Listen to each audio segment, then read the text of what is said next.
नागपूर जिल्ह्याच्या उमरेड या ठिकाणी मी आहोत।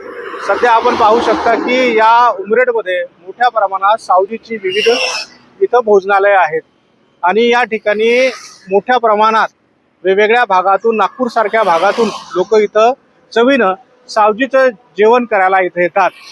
या ठिकाणी क्वालिटीशी कुठेही कॉम्प्रोमाइज केलं जात नाही आणि जे मसाले आहे ते एकदम घरगुती वापरलं जातं। त्यामुळे या ठिकाणी वेगवेगळ्या भागातून लोक सावजीचे जेवण करण्यासाठी येतात आणि त्यामुळेच उमरेड हा एक असा भाग आहे या ठिकाणी मोठ्या प्रमाणात सावजीचे दुकानं पाहायला मिळतात।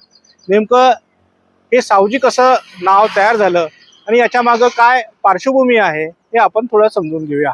सनदी अधिकारी तुकाराम मुंढे यांनी सावजी विषयाला धरून एक विधान केलं होतं, त्यामुळं वादंग उठला होता। खरं तर विदर्भाची शान हा सावजी व्यवसाय आहे। अनेकांना हा व्यवसाय रोजगार देतो। या रोजगाराची सुरुवात नागपूर जिल्ह्याच्या उमरेड तालुक्यात झाल्याचं सांगितलं जातं। त्यामुळे आपण उमरेड तालुक्यात आलो आहे। उमरेडमध्ये अनेक दुकानांच्या नावासमोर सावजी असं लिहिलेलं आहे।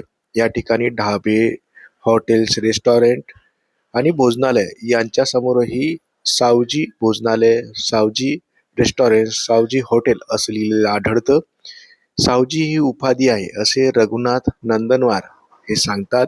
त्यांचंच लक्ष्मी सावजी भोजनालय इथं चालतं। मागील 30 वर्षापासून ते हा व्यवसाय करतात आणि लोक लांबून लांबून त्यांच्या इथं सावजीची चव चाखण्यासाठी इथं येतात।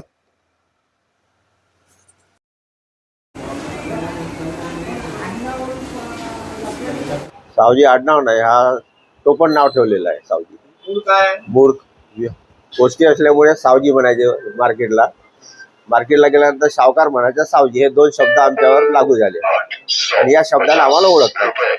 तसं आमचं पूर्ण नंदनवार आहे। माझं नाव पूर्ण रघुनाथ मोतीराम नंदनवार, हे आमची कोष्टी भाषा आहे आणि आम्ही जातीचे मूळ इथले कोष्टी, त्यामुळे कोष्टी असल्यामुळे विणकाम असल्यामुळे आम्हाला सावजी म्हणायचे।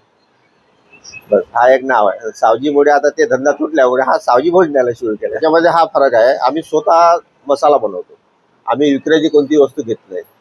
मिरचीपासून, मसालेपासून, अद्रक, लसण हे, आणि बाकीचे कसं आहे रेडीमेड मसाला वापरतात, कंपनी सुरीची वगैरे, याच्यामध्ये फरक पडतो। त्याच्यामुळे आमची टेस्ट वेगळी राहते, त्याची वेगळी राहते, बनवायची स्टाईल वेगळी राहते। हा अनुभवी माणूस जुना सावजी आहे, याच्यापासून सारे लोक शिकले। पहिले सावजीशिवाय कोणी भाजी चव देतच नव्हती उमरेडला किंवा इतर समाजात। आता सर्व शिकले तसे बरेचसे लोक, असं काही आता अनफड राहिलं। पहिले अनफड जमान्यात, आमच्या जमान्यात हा सावजीच एक असा होता विणकर समाजाचा का तो कोणतीही भाजी बनवाल तरी स्वादिष्ट, याच्यावर तो सावजी नाव चमकलेला आहे। त्याच्यामध्ये घरगुतीच आम्ही घरीच बनवतो, भाजभूज करून दळून आणते। तिखटही घरचंच असते, धना पावडर, मसाले, पेस्ट वगैरे कांद्याची, अद्रकची घरचीच राहते। कलमी, वेलच्या, जिरं, मिरे, लवंग, परत विलायची, मोठी विलायची, बारीक विलायची, तेजपान, करणफूल, छडीला, धने, खसखस, खोबरं, मेथी, हेच राहते त्याच्यामध्ये। कोणी बी येते, तुमच्या भाजीमध्ये मसाला कमी राहते का कोणती? सावजी म्हणजे सावजी भाजीची टेस्टच वेगळी राहते। मसाल्याचा काही प्रॉब्लेम नाही होत? नाही, मसाल्याचा काही प्रॉब्लेम नाही। आवडते तेव्हा मी हप्त्यातून उद्दिन येतो मी। हे उमरेडचं जे सावजी आहे हे विशेष म्हणजे सावजीचे मसाले आहेत ते विशिष्ट प्रकारचे मसाले वापरून बनवलं जातं आणि त्याची इतर लोकांच्या जेवणांपेक्षा ही चव वेगळी असते आणि ती लोकांना आवडते। त्याच्यामुळे लोक एकदा त्यांनी टेस्ट केल्यानंतर त्यांना ते आवडल्यानंतर लगेच मग इथे जेवायला येतात। म्हणजे त्यांचं काय प्रथम चॉईस असते ती आणि म्हणून लोक इथं गर्दी करतात। जसं इथं आता गडचिरोली आहे, ब्रह्मपुरी आहे आणि नागभीड सारखे जे आहे, नागपूरवरून लोक इथं जेवायला येतात कारण मध्ये पडतो उमरेड जाताना येताना आणि टेस्ट चांगली असते। त्याच्यामुळे लोकांचा कल जास्त सावजीकडे आहे। मी मटण बनवते, खिमा कलेजी, खूर, चिकन, गावरान चिकन राहते, खेकडे, झिंगा, फिश, साधं पण राहते। खसखसची भाजी ऑर्डर दिल्याप्रमाणे करते। खसखस करायची, पाटोडी करायची, डाळ कांदा वगैरे जे सांगितले, मिक्स भाजी, ते पनीर वगैरे तर जवळपास आमच्या या व्यवसायाला आता 36 वर्ष सुरू आहे. 1991 पासून याची ओपनिंग झाली होती. दुसरी पिढी समजून चालू आपण, कारण की आता पण बाबा वर्क करूनच राहिले. आता मी जवळपास 3-4 वर्षापासून या हॉटेलमध्ये म्हणजे राहणं आणि बाकी सगळ्या गोष्टी शिकणं आणि करणं सुरू आहे. सावजी म्हटलं तर आमचा एक कोष्टी समाज जो आहे, हलवा कोष्टी ज्याला म्हणतात, तेच आमचं सावजी म्हणून ओळखी आहे आधीपासून.